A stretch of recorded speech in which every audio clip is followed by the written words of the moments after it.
Welcome back, Extraterrestrial Mafia. This is New Toon Tuesday, and I'm AlienMafia. And in this episode, we'll be covering over a Fire Blast Martial Combat Blaster. This is for a viewer, and he wanted to have Ninja Run as his primary travel power. So it saves on a power slot. So a lot of benefit is for Ninja Run is that it saves you on a power slot to use for something else that's a little bit more important. Not everyone needs to travel around at max speed, which I'm one of them. I could care less about travel power. So Ninja Run is kind of just a nice little easy way and cheap way and saves on that power slot.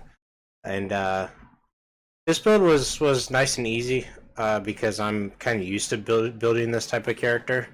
Or I build for range cap defense, so we have 45% range cap defense, so you just stay at range. Your primary attacks, your attack chain will be flares, fire blast, blaze, and blazing bolt. So you cycle through these four powers. All very high DPS powers, and they're all really short animations. So it's very convenient and very powerful. Rain of Fire, of course, is your AOE location AOE. Fireball is target AoE, and Infernal is going to be your PBOE.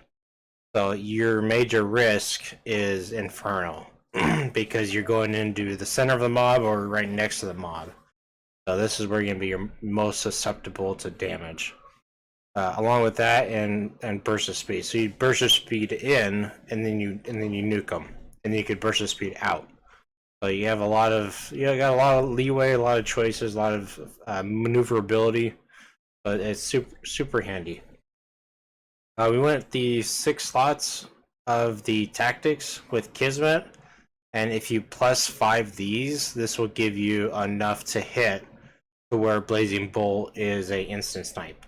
So we went that route instead of getting the fast snipe IO in here for the extra range defense here.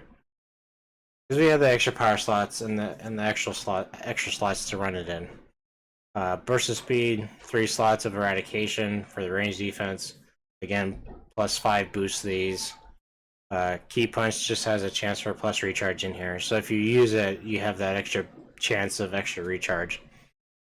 Flares, we just went 3 Thunderstrike for the range defense.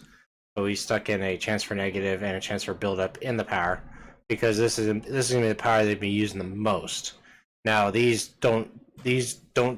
only trigger every few times a minute, so having this go off all the time isn't beneficial in the chance for it happening, because it has an internal cooldown.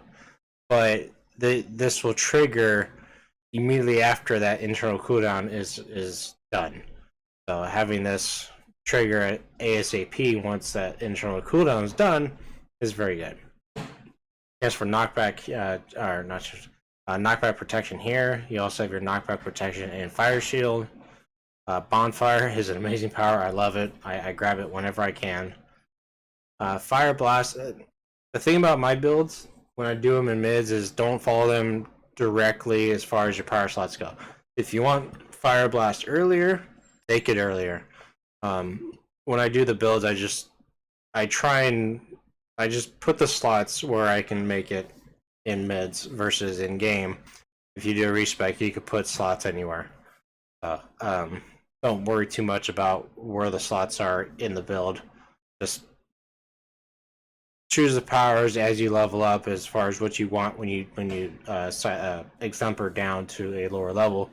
If you're 50 playing in like a Positron Task Force. Reaction time, we have 3 slots here. This gives us a nice regen bonus, but that's about it.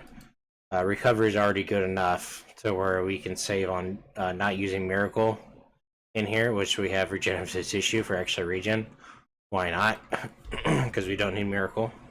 The other option here is to run the Panacea IO in here. This will get you a periodic heal and a little bit of endurance over time, just like the chance for plus endurance on Performance Shifter, but it's not needed.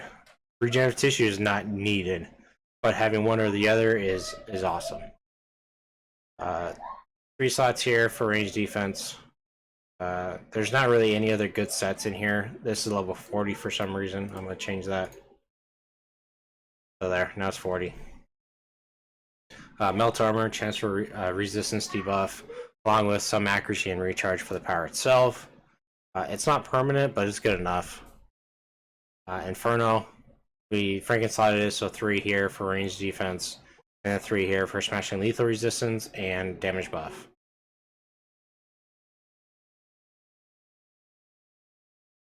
Luck of the Gamblers, just to get us some extra recharge. Inner Will for the extra recharge in it to get it up more often. 6 slotted. You could, in another build I did, I had this switch. So these were up here with reaction time, and these right here were down in here.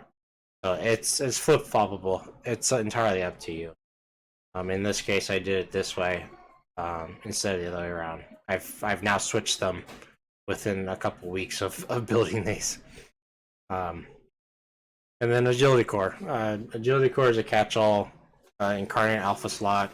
It helps with a lot of things. So recharge helps with bringing back your powers faster, which increases your DPS, so inadvertently increases your damage. And then defense buff to help push your defense high enough to where you can use some Frankenslotting in here for extra damage. And then the endurance modification, which we don't really need, but it's there. So, and that's it. Thank you all for watching. If you're interested in me doing a build for you and me teaching you it, if you're here live or in the YouTube video, there's a link in the description for a Google spreadsheet, so you can enter your information there. Come on by Monday nights. I do these builds live on Twitch, which is also in the description. And thank you all for watching. This has been New Toon Tuesday with a Fire Blast Martial Combat Blaster, and I will see you in the next video.